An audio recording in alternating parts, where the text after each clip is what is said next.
sa lagay ng ating panahon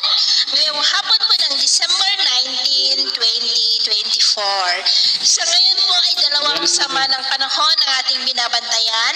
na nasa loob at labas ng ating area of responsibility. Ang bago po ay nasa labas ng ating area of responsibility at tinawag po ito na Invest 97W. Pero mababa naman po ang tsansa niya na maging bagyo for the next 2 to 3 days. At ang nandito naman sa loob ng ating PAR ay ang huminang bagyong Kerubin na isa na lamang po ngayong low pressure area.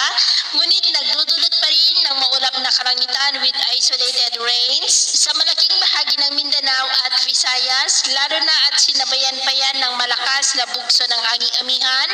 dito sa Luzon at Visayas at shear line na nag-i-extend po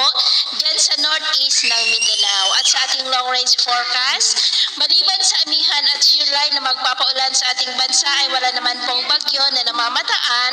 na tatawid po dito sa ating kalupaan hanggang po sa matapos ang taon na ito, pero may nagbabanta na mabuo na sama ng panahon muli sa silangan ng Mindanao sa susunod pa na mga araw at ang development yan ang ating babantayan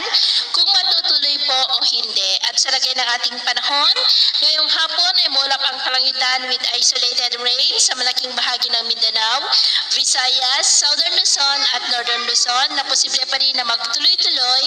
ang mga isolated rains na yan hanggang mamayang gabi. Kaya mag-ingat po tayo sa banta ng mga pagbaha at pagguho ng lupa. At sa atin naman pong mga baybayin dahil sa amihan at shear line, iwasan na muna natin ang papalaot sa kanlurang baybay ng Luzon, silangang baybay ng Luzon at Visayas, maging po sa seaboard ng extreme northern Luzon at northern seaboard ng Cagayan dahil ang mga alon po dyan ay posible na aabot hanggang sa 7 to 15 feet. Kaya hanggat maaari, iwasan na po muna natin ang papalaot dyan sa mga may kulay pula para mas makaiwas sa mga sakunang